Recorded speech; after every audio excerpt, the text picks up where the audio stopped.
Assalamualaikum warahmatullahi wabarakatuh. Kami dari kelompok 2 ingin mempresentasikan hasil diskusi kami tentang pemilihan pendekatan model, strategi, metode, teknik, taktik, dan faktor-faktor yang mempengaruhi pembelajaran. Nah, di sini saya akan menjelaskan tentang pemilihan pendekatan pembelajaran. Sebelumnya kita harus mengetahui lebih dahulu tentang pengertian pendekatan pembelajaran. Menurut Sanjaya 2008, pendekatan dapat dikatakan sebagai titik tolak atau sudut pandang kita terhadap proses pembelajaran. Istilah pendekatan menunjukkan pada pandangan tentang terjadinya proses yang sifatnya masih sangat umum. Berdasarkan kajian tersebut, pendapat ini maka pendekatan merupakan langkah awal penentuan suatu ide dalam memandang suatu masalah atau objek kajian yang akan menentukan arah pelaksanaan ide tersebut untuk menggambarkan perlakuan yang ditetapkan terhadap masalah atau objek kajian yang akan ditangani. Yang kedua, itu ada jenis-jenis pendekatan pembelajaran. Menurut Kellen Roy dalam bukunya yang berjudul Effective Teaching Strategies 1998 mengemukakan bahwa ada dua pendekatan dalam kegiatan pembelajaran, yaitu pendekatan pembelajaran yang berorientasi pada guru dan pendekatan pembelajaran yang berorientasi pada siswa. Yang pertama, ada pendekatan pembelajaran berorientasi pada guru, yaitu pembelajaran yang menempatkan siswa sebagai objek dalam belajar dan kegiatan belajar bersifat klasik. Dalam pendekatan ini, guru menempatkan diri sebagai orang yang serba tahu dan sebagai satu-satunya sumber belajar. Yang kedua, pendekatan pembelajaran yang berorientasi pada siswa, yaitu pendekatan pembelajaran yang menempatkan siswa sebagai objek belajar dan kegiatan belajar yang bersifat modern. Pendekatan pembelajaran berorientasi pada siswa ini, manajemen dan pengolahannya ditentukan oleh siswa. Pada pendekatan ini, siswa memiliki kesempatan yang terbuka untuk melakukan kreativitas dan mengembangkan potensinya melalui aktivitas secara langsung sesuai dengan minat dan keinginannya. Selanjutnya itu ada model pembelajaran. Nah, sebelumnya kita harus mengetahui juga dasaran atau pengertian model pembelajaran. Konsep model pembelajaran menurut Trianto 2010 menyebutkan bahwa model pembelajaran adalah suatu perencanaan atau pola yang digunakan sebagai pedoman dalam merencanakan pembelajaran di kelas atau pembelajaran tutorial. Model pembelajaran mengacu pada pendekatan pembelajaran yang akan digunakan, termasuk di dalamnya tujuan-tujuan pengajaran, tahap-tahap dalam kegiatan pembelajaran, lingkungan pembelajaran, dan pengelolaan kelas. Selanjutnya, ada macam-macam model pembelajaran. Yang pertama, model pembelajaran langsung. Pembelajaran langsung dapat didefinisikan sebagai model pembelajaran di mana guru mentransformasikan informasi atau keterampilan secara langsung kepada peserta didik. Pembelajaran berorientasi pada tujuan dan distrukturkan oleh guru. Misalnya melalui ceramah, demonstrasi, dan tanya jawab yang melibatkan seluruh kelas. Pendekatan dalam model pembelajaran ini berpusat pada guru. Dalam hal ini, guru menyampaikan isi materi pembelajaran dalam format yang sangat tekstur, mengarahkan kegiatan para peserta didik, dan mempertahankan fokus. Selanjutnya ada model pembelajaran berbasis masalah atau PMP. Nah, pengajaran berdasarkan masalah merupakan pendekatan yang efektif untuk pengajaran proses berpikir tingkat tinggi. Pembelajaran ini membantu siswa untuk memproses informasi yang sudah jadi dalam benaknya dan menyusun pengetahuan mereka sendiri tentang dunia sosial dan sekitarnya. Pembelajaran ini cocok untuk mengembangkan pengetahuan dan dasar pengetahuan. Selanjutnya ada model pendekatan pendidikan matematika realistik Indonesia atau bisa disingkat PMR.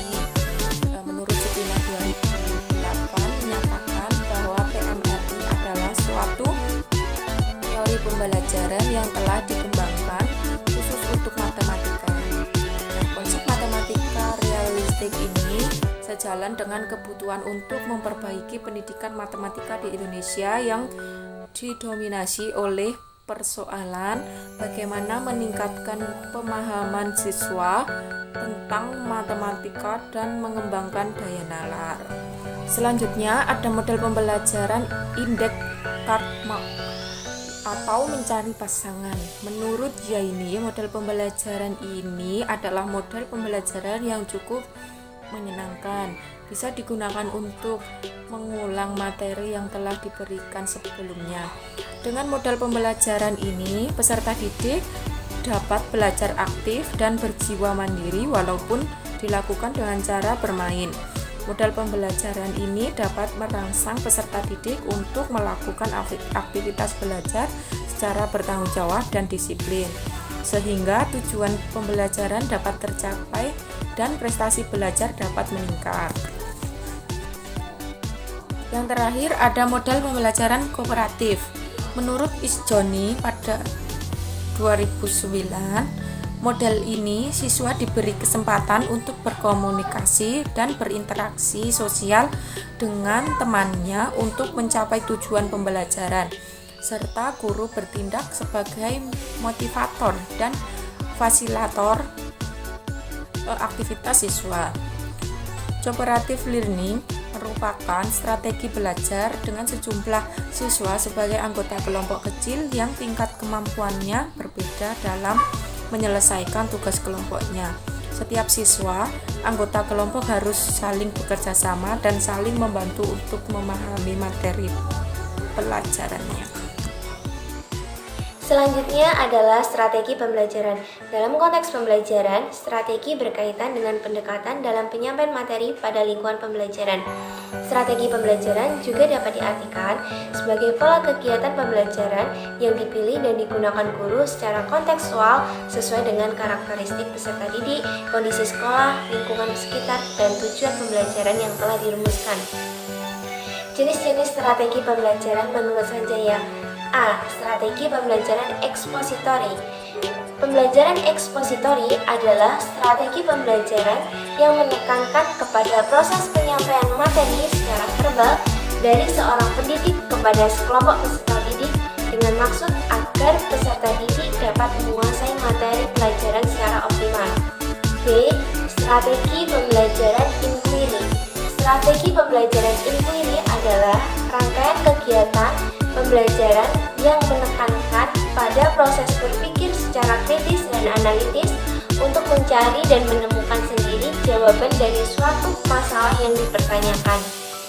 C. Strategi pembelajaran berbasis masalah atau SPBM. Dalam pelaksanaan SPBM, peserta didik tidak hanya sekedar mendengarkan, mencatat, kemudian menghafal materi pelajaran, tetapi juga peserta didik aktif berpikir, berkomunikasi, mencari dan mengolah data, serta menyimpulkan. D. Strategi pembelajaran kooperatif. Strategi pembelajaran kooperatif merupakan salah satu strategi pembelajaran yang dalam implementasinya mengarahkan para peserta didik untuk bekerja sama dalam kelompok-kelompok kecil. E. Strategi pembelajaran afektif. Strategi pembelajaran afektif adalah rangkaian kegiatan pembelajaran yang menekankan pada pembentukan sikap yang positif pada diri peserta didik. Dalam strategi pembelajaran ini, pendidik menjadi contoh yang dapat diteladani peserta didik di dalam kelas. F. Strategi pembelajaran Conceptual Teaching and Learning atau CTL adalah suatu strategi pembelajaran yang menekankan kepada proses keterlibatan peserta didik untuk menemukan materi yang dipelajari dan menghubungkan situasi kehidupan nyata, sehingga mendorong peserta didik untuk menerapkannya dalam kehidupan mereka. G. Strategi pembelajaran aktif. Ada berbagai macam, menurut Zaini, Munte, dan Aryani. Yang pertama, Chord Sort atau sorted kartu. Strategi ini merupakan kegiatan kolaboratif yang bisa digunakan untuk mengajarkan konsep, karakteristik, klasifikasi, fakta tentang objek atau mereview informasi. 2. The power of two, kekuatan dua kepala. Strategi ini pembelajaran digunakan untuk mendorong pembelajaran kooperatif dan memperkuat arti penting serta manfaat sinergi dua orang. Yang ketiga, tim kuis atau kuis kelompok. Strategi ini dapat meningkatkan tanggung jawab belajar peserta didik dalam suasana yang menyenangkan. Yang keempat, jigsaw. Strategi ini merupakan strategi yang menarik untuk digunakan jika materi yang akan dipelajari dapat dibagi menjadi beberapa bagian dan materi tersebut tidak mengharuskan urutan penyampaiannya. Yang kelima, everyone is a teacher here. Semua bisa jadi pendidik. Strategi ini memberi kesempatan kepada setiap peserta didik untuk berperan sebagai pendidik bagi kawan-kawannya. Dengan strategi ini, peserta didik yang selama ini tidak mau terlibat akan ikut serta dalam pembelajaran secara aktif. Yang keenam, snowballing. Strategi ini digunakan untuk mendapatkan jawaban yang dihasilkan dari diskusi peserta didik secara bertingkat. Yang ketujuh, information search atau mencari informasi. Strategi ini sama dengan ujian open book.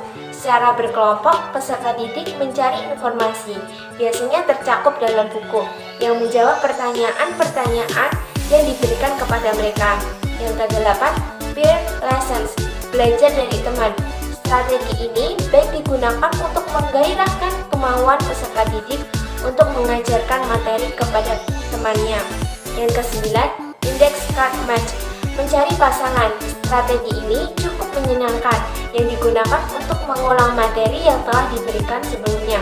Yang ke-10, the learning cell belajar. Strategi ini menunjuk pada suatu bentuk belajar kooperatif dalam bentuk berpasangan di mana peserta didik bertanya dan menjawab pertanyaan secara bergantian berdasar pada materi bacaan yang sama. Yang terakhir, strategi pembelajaran kuantum. Strategi pembelajaran kuantum merupakan sebuah program percepatan pembelajaran yang ditawarkan Learning Forum, yaitu sebuah perusahaan pendidikan internasional yang menekankan perkembangan keterampilan akademis dan keterampilan pribadinya. Baik, saya akan menjelaskan bagian metode pembelajaran dan teknik pembelajaran. Yang pertama, metode pembelajaran. Metode pembelajaran adalah cara menyajikan materi kepada peserta didik untuk mencapai tujuan pembelajaran tertentu. Agar tujuan pembelajaran dapat dicapai peserta didik secara efektif dan efisien, tentunya pendidik harus memiliki pengetahuan dan keterampilan dalam memilih dan menggunakan berbagai macam metode. Macam-macam metode pembelajaran. A. Metode ceramah. Metode ceramah merupakan suatu cara penyajian atau penyampaian bahan pelajaran secara lisan dari pendidik kepada sekelompok peserta didik. B. Metode tanya-jawab. Metode tanya-jawab merupakan metode mengajar yang memungkinkan terjadinya komunikasi langsung yang bersifat dua arah atau two-way traffic dari pendidik ke peserta didik atau sebaliknya dari peserta didik ke pendidik. C. Metode diskusi.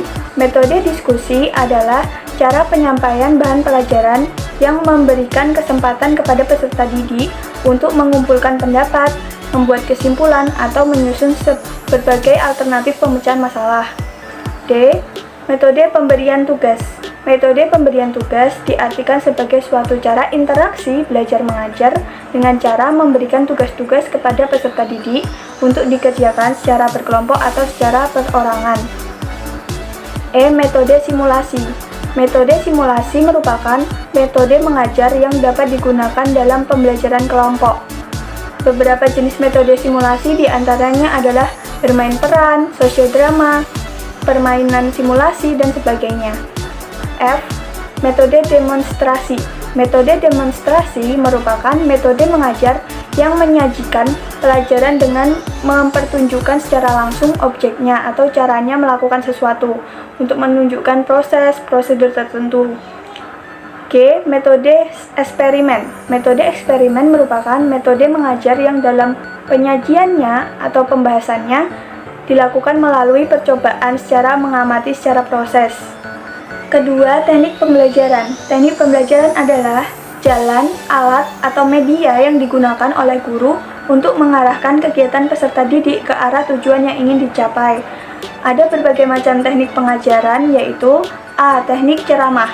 Teknik ceramah ialah cara mengajar yang paling tradisional dan telah lama digunakan dalam sejarah pendidikan di Indonesia, yaitu di mana seorang guru menularkan pengetahuannya kepada siswa secara lisan atau ceramah. B. Teknik diskusi.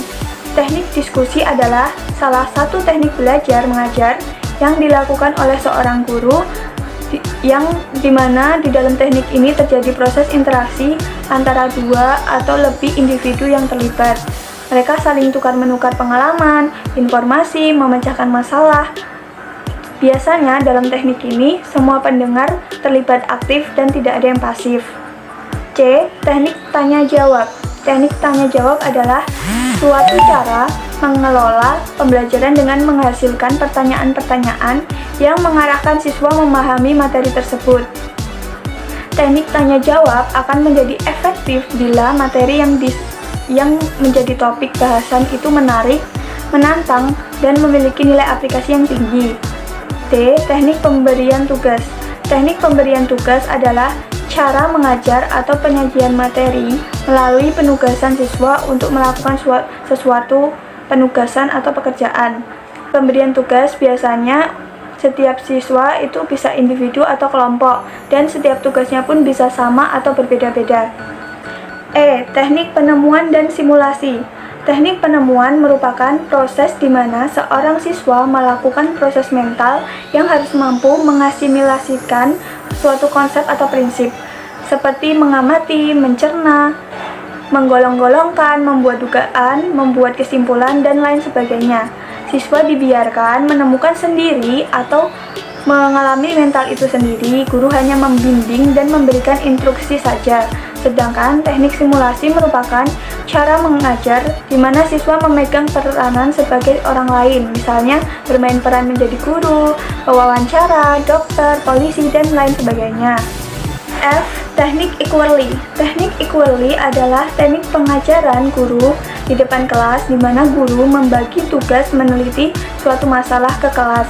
Siswa dibagi menjadi beberapa kelompok dan masing-masing kelompok mendapat tugas tertentu yang harus dikerjakan. Kemudian mereka mempelajari, meneliti, dan membahas tugasnya di dalam kelompok. Setelah itu, mereka membuat laporan yang disusun dengan baik dan kemudian didiskusikan secara luas atau melalui pleno sehingga diperoleh kesimpulan akhir. G. Teknik eksperimen dan demonstrasi. Teknik eksperimen merupakan salah satu cara mengajar di mana seorang siswa diajak untuk menguji coba atau mengadakan pengamatan, kemudian hasil pengamatan itu disampaikan di kelas dan akan dievaluasi oleh guru. Sedangkan teknik demonstrasi merupakan teknik mengajar di mana guru sebagai instruktur akan menunjukkan, memperlihatkan suatu proses, kemudian siswa akan mengamati dan mencobanya. H. Teknik karya wisata. Teknik ini merupakan teknik mengajar yang dilaksanakan dengan mengajak siswa ke suatu tempat atau suatu objek tertentu di luar sekolah untuk mempelajari atau menyelidiki sesuatu. C. Teknik problem solving atau pemecahan masalah. Teknik ini bukan hanya sekedar teknik mengajar, tetapi juga merupakan suatu teknik berpikir sebab dapat menggunakan teknik-teknik lainnya yang dimulai dengan mencari data sampai kepada mencari kesimpulan. Baik, untuk yang selanjutnya adalah taktik dan faktor-faktor yang mempengaruhi pembelajaran. Untuk taktik pembelajaran sendiri, menurut Nurmawati pada tahun 2014 adalah gaya atau pembawaan seseorang guru dalam menyampaikan pembelajaran. Tiap guru pun berbeda, walaupun metode yang digunakan sama. Contohnya, guru A dan guru B sama-sama menggunakan metode ceramah. Namun, guru A menyelingi humor saat menyampaikan materi, sedangkan guru B lebih sering menggunakan media elektronik saat menyampaikan materi. Teknik guru akan berbeda dikarenakan kepribadian dan seni mendidiknya pun berbeda. Contoh lainnya adalah ada guru yang suka humor, ada guru yang suka serius, dan ada juga guru yang tegas maupun ada juga guru yang keras. Dalam melaksanakan teknik yang telah diputuskan tadi, taktik seseorang akan berbeda tergantung kepribadiannya. Yang selanjutnya adalah faktor-faktor yang mempengaruhi pembelajaran. Ada juga faktor dari guru, faktor dari siswa, faktor dari tujuan itu sendiri, dan ada juga faktor dari lingkungan. Untuk faktor yang dari guru, yang pertama adalah faktor kondisi fisik. Apabila ada seorang guru yang buta warna, tetapi ia mengajarkan materi mewarnai atau mengenal warna terhadap siswanya, jelas tidak mungkin bisa. Jadi, sebaiknya seorang guru membelajarkan kepada siswanya mengenai materi yang tidak bertentangan dengan kondisi fisiknya. Jika ia buta warna, mungkin sebaiknya ia mengajari materi yang tidak berhubungan dengan warna, misalnya mata pelajaran matematika, bahasa Indonesia, IPS, dan lain-lain. Untuk yang kedua adalah faktor kondisi psikis. Seorang guru yang sedang stres sebaiknya tidak mengajar terlebih dahulu, karena dikhawatirkan ia akan melampiaskan emosinya kepada siswa-siswa yang diajarnya. Hal ini akan berdampak sangat tidak baik kepada guru maupun kepada siswa. Siswa mungkin trauma terhadap guru yang telah atau bahkan sering melampiaskan emosinya kepada mereka. Bahkan yang lebih dikhawatirkan lagi, apabila ia tidak hanya trauma terhadap guru tersebut saja, akan tetapi kepada guru-guru lain juga. Untuk yang kedua adalah faktor siswa. Faktor siswa juga terdiri dari kondisi fisik juga, yaitu siswa yang sakit tidak mungkin mengikuti pelajaran sebaik mungkin. Sebaiknya ia mengikuti pelajaran ketika ia sedang dalam keadaan sehat. Dipaksakan seperti apapun, keadaan yang sedang sakit itu tidak akan bisa melaksanakan pembelajaran secara maksimal. Untuk yang kedua adalah kondisi psikis. Anak terlahir dengan anugerah kemampuan yang berbeda-beda. Maka dari itu, tugas guru adalah membantu siswa mengembangkan kemampuan mereka. Siswa yang mempunyai kemampuan menggambar sebaiknya diberi stimulus lebih dalam menggambar. Sedangkan siswa yang memiliki kemampuan menghitung diberikan stimulus lebih ke menghitung. Jadi, tidak memaksakan siswa harus bisa menggambar dan harus bisa menghitung. Yang ketiga adalah faktor tujuan. Yang pertama, ada kejelasan. Apabila misi-misi sekolah tersebut dan apa saja tujuan pembelajaran di sekolah tersebut. Yang kedua, urgensi. Apa jadinya jika anak tidak suka pelajaran IPA, misalnya biologi, fisika, dan kimia, tetapi diajarkan materi-materi IPA? Berhasillah pembelajaran itu? Mungkin tidak akan berhasil kecuali jika anak berusaha mati-matian. Tapi itu hanya sebagian kecil. Maka dari itu, disinilah faktor pentingnya kelas peminatan atau penjurusan di SMA atau MA. Untuk yang ketiga adalah tingkat kesulitan. Mengapa sekolah di Indonesia dibuat berjenjang? Ada jenjang SD, SMP, maupun SMA. Karena pemerintah memperhatikan faktor kesulitan materi yang dipelajari anak. Bukan hanya kelas yang berjenjang. Pembelajaran materi pun harus diperhatikan dari yang termudah ke yang tersulit, dan dari yang konkret menuju ke yang abstrak. Hal tersebut dimaksudkan untuk membantu memudahkan siswa dalam belajar. Untuk yang keempat adalah kesesuaian materi, kejelasan materi, kemenarikan atau media, strategi, dan lain-lain. Sistematika pembelajaran materi, jenis materi seperti menjelaskan sesuai konteks, dan faktor instrumen, kelengkapan, kuantitas, kualitas, kesenian, kesesuaian. Yang keempat atau yang terakhir adalah faktor lingkungan. Ada juga lingkungan fisik, seperti sekolah yang baik seharusnya dijauhkan dari kebisingan dan polusi. Sekolah juga harus bersih dan nyaman, yang digunakan untuk kegiatan belajar mengajar, supaya keadaan kelas lebih kondusif. Yang B adalah lingkungan sosial. Tata letak sekolah juga harus diperhatikan. Sebaiknya tidak di depan pasar, tidak di depan mall, tidak di tempat karaokean atau di tempat yang dekat dengan karaokean atau tempat-tempat hiburan yang lainnya. Sekian presentasi dari kami, banyak salahnya mohon maaf dan semoga apa yang kami sampaikan bermanfaat bagi kita semua. Terima kasih. Wassalamualaikum warahmatullahi wabarakatuh.